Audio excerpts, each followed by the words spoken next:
शोक कवी संमेलन चंद्रपूर. आमदार बना, मंत्रीही बना, पण साहेब थोडं पर्यावरणवादी बना. पर्यावरण वाचवण्यासाठी साहित्यिकांचा एल्गार. बंडू धोत्रे यांच्या आंदोलनात केले. शोक कवी संमेलन चंद्रपूर हे देशातील दुसऱ्या क्रमांकाचे प्रदूषित शहर, तर जगातील तापमान वाढीतील सर्वात उष्ण परिसर. आधीच जगणे कठीण असताना ताडोबा व्याघ्र कॉरिडॉरमधील घनदाट जंगलातील लोहार डोंगरी येथे लोहखाणीला बेकायदेशीर परवानगी देण्यात आली. मानव वन्यजीव संघर्षात मागील 5 वर्षात एकट्या चंद्रपूर जिल्ह्यात 200हून अधिक बळी गेले आहे. ताडोबा लोहार डोंगरी चंद्रपूर वाचवण्यासाठी पर्यावरणवादी कार्यकर्ते बंडू धोत्रे यांच्या अन्नत्याग सत्याग्रहाच्या समर्थनार्थ पर्यावरण व चंद्रपूर वाचवण्यासाठी चंद्रपुरातील साहित्यिकांनी एकत्र येत आंदोलनस्थळी अनोखे शोक कवी संमेलन करत पर्यावरण संवर्धनाचा संदेश देत प्रशासनाचे लक्ष वेधत कवितातून शोक व्यक्त केला. साहेब, उन्हाळ्यात सूर्याची तुम्हालाही बसते ना झळ समजून घ्या ना. मग झाडांचीही असते आतली कळ विधानसभेत दाखवाना. मानव वन्यजीव प्रश्नांसाठी बाणा, आमदार बना, तुम्ही मंत्रीही बना, पण साहेब थोडं तरी पर्यावरणवादी बना. युवा कवी स्वप्नील मेश्राम यांनी कवितेतून लोकप्रतिनिधींवर ताशेरे ओढत पर्यावरणवादी बनण्याचे आवाहन केले.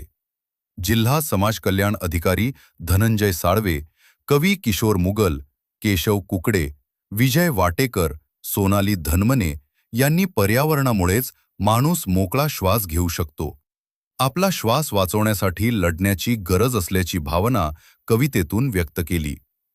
जेव्हा शेती जाते कंपनीत तेव्हा केवळ माती जात नाही, परंपरेची भूक करपली जाते. प्राणी जातो, पक्षी जातो आणि शेवटी माणूसही जातो. प्रसिद्ध कवी किशोर कवठे यांनी कंपनीत शेती जाते तेव्हा मानवी उद्ध्वस्तीकरणाला सुरुवात होते आणि माणूसही शेवटी संपतो अशी खंत व्यक्त करत वेळीच जागृत होण्याचे आवाहन केले. किशोर जामदार, प्रवीण आडेकर, जयंत साळवे, सूरज दहागावकर, सीमा भसारकर, शंकर लोढे यांनीही खाणींमुळे पर्यावरणाचा समतोल ढासळतो असे शब्दात मांडून ताडोबा आणि लोहार डोंगरी वाचवणे गरजेचे असल्याचे मत मांडले. हसदेव, सुरजागड, सारंडा, नियमगिरी, बैलाडीला, बक्सवाहा, मुंडारी, खुटकट्टी पुन्हा किती हिडव्या समृद्धीचे बळी घेणार आहोत. कळत असूनही वळत नाहीये आपण, आपलाच बळी देणार आहोत. कार्यकर्ते कवी अविनाश पोईनकर यांनी देशभरातील जंगले नष्ट करत खाणीत आपण आपली जैवविविधता आणि पर्यायाने आपलाच बळी देत असल्याची कैफियत कवितेतून मांडली. जयश्री कापसे, नटराज गेडाम, जगदीश नंदुरकर, देवराव माऊलीकर यांनीही जल जंगल जमीन जतनाचा संदेश दिला.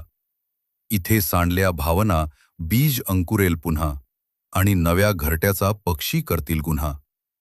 कवयित्री गीता देवहारे रायपुरे यांनी बंडू धोत्रे यांच्या पर्यावरणासाठी लढ्याला बळ देत आपण ही लढाई जिंकू असा आशावाद व्यक्त केला. कवी रेवानंद मेश्राम यांच्या अध्यक्षतेखाली पार पडलेल्या या शोक कवी संमेलनात सुरेश गारघाटे, विघ्नेश देशमुख, महादेव ढुमणे, शुभम वडसकर, शालिक दानव आदी कवींनी पर्यावरणावर कविता सादर करत बंडू धोत्रे यांच्या आंदोलनाला पाठिंबा दिला व प्रशासनाच्या बेकायदेशीर धोरणांवर ताशेरे ओढत शोक व्यक्त केला. कवी संमेलनाचे संचालन आणि नियोजन अविनाश पोईनकर, किशोर जामदार, सूरज दहागावकर यांनी केले. चंद्रपुरात पहिल्यांदाच साहित्यिक एकत्र येत लढ्यात सहभागी झाले हे विशेष.